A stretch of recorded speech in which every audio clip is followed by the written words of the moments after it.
Hello, it's Amy, and I'm back again with the Journal of Emily Shore, the diary of a teenage girl in the 1830s. And we are beginning today with September the 24th, 1836. Miss Pym Sr. and Miss Pym Jr. spent the day with us.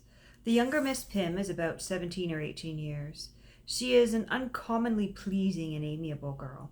I should like to see much more of her, as we have as yet done. She converses very agreeably. She told me some curious facts about the treatment of scarlet fever.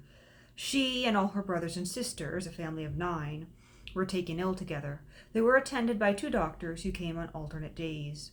One of the doctors was an old, and the other a young practitioner. The first preferred a warm, the other a cold system of treatment. One half of the family was under the hot, the other under the cold doctor. The first were accordingly kept as hot as possible, covered with blankets, made to drink medicines to promote perspiration, and had their bed curtains always drawn close round them. The others were treated in a perfectly different manner. The furniture of their beds was entirely taken down, the carpets were taken up, the furniture of their rooms all removed except 2 chairs. They had no fire in their rooms, although it was the depth of winter, had their windows constantly opened, were fed only a little tea and bread and butter, and every evening were taken from their beds and made to stand in a tub, while cold water and vinegar was poured over their heads. Thus the 2 systems had a fair trial.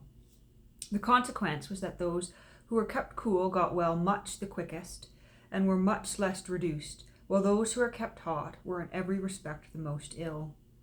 While the Miss Pyms were with us, Sir Peter Payne and his daughters called. Sir P. is a remarkably healthy old man of 75. He was naturally very delicate, and says he never knew what good health was till he was 60 years of age. He attributes his present good health and strength to his constant hard exercise and his great temperance. He never drinks anything but a single glass of wine and soda water.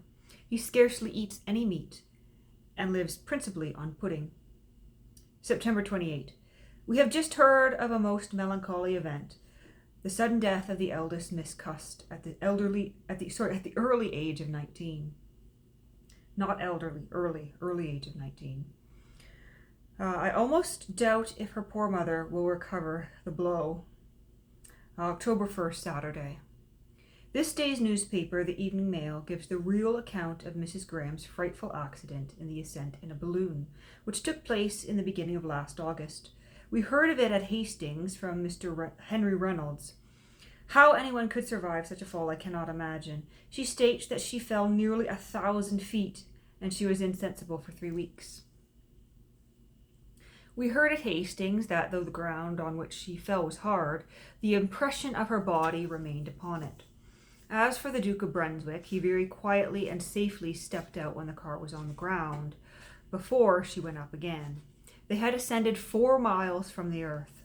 It was at the Duke's request that they went up so high. I cannot imagine a more frightful situation than hers when she was falling, for she was perfectly conscious and fully expected death. The expansion of her silk pelisse by lightening her fall was what saved her. I finished this evening all that I intend to do in the arrangement of the penning ferns. It has been an intense labor. I have worked at it from morning till night with scarce a moment's intermission, till I have been nearly knocked up. The ferns, almost to many hundreds in number, and are all sizes from the length of 4 feet 5 inches to 2 inches. All that are not above 2 feet I have put into the portfolio, but there are 15, too long for that, which I am obliged to keep separate. Each fern I fasten in by sewing and gumming. And so I'm not quite sure what exactly she's making here. By sewing and gumming ferns into a portfolio. So I'm going to assume she's making some sort of botanical book or some botanical collection of ferns. It's also interesting that she's used the phrase knocked up. Evidently that does not mean what it means to North American readers today. She is not indeed saying that she's pregnant. By knocked up, I'm going to assume she means ill or tired. October 2nd, Sunday. Papa buried poor Miss Cuss today. The funeral, he says, was conducted with perfect decorum. It is the first he has ever been present at in which there was nothing whatever to disgust him. After the ceremony, Mr. Cust informed Papa that Lady Anna Maria, who had not been present, wished to see him.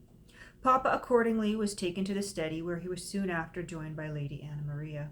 She entered with a firm, calm step, sat down, took Papa's hand, and began to thank him, while the tears ran down her face. Yet there was no agitation, no sobbing. She was quite collected and resigned.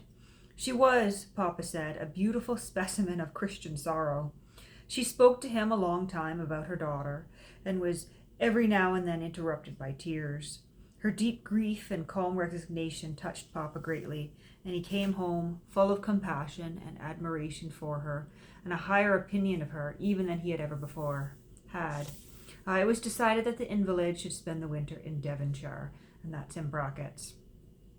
And that's some heavy foreshadowing here. That's, not meant to be foreshadowing, but I do wonder if Emily Shore's parents, the picture of Christian grief, as she says here, when she passed, which won't be long now, as she's already in her 17th and 18th year.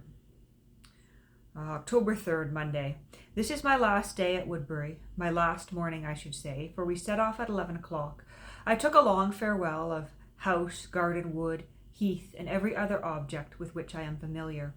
It was a direful morning. Every object was obscured by rain, and all the country appeared to the least possible advantage. Yet still I looked on it with great regret, for it was far more painful to part with Papa and my brothers and sisters.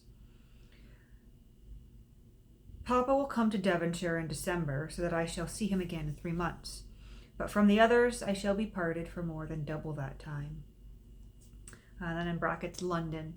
The sun was setting when we entered London, and I never saw this mighty metropolis to so much advantage, for the golden light of the dying orb illuminated it with splendor not its own, and gorgeously lighted up Regent's Park, green with the recent rain, and bordered with terrace upon terrace of noble buildings.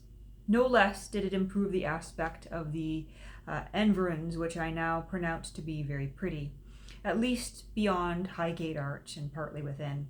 Still, in itself, I do not yet know of any entrance to London more overpoweringly striking than that over Westminster Bridge, which we crossed in the coming from Tunbridge.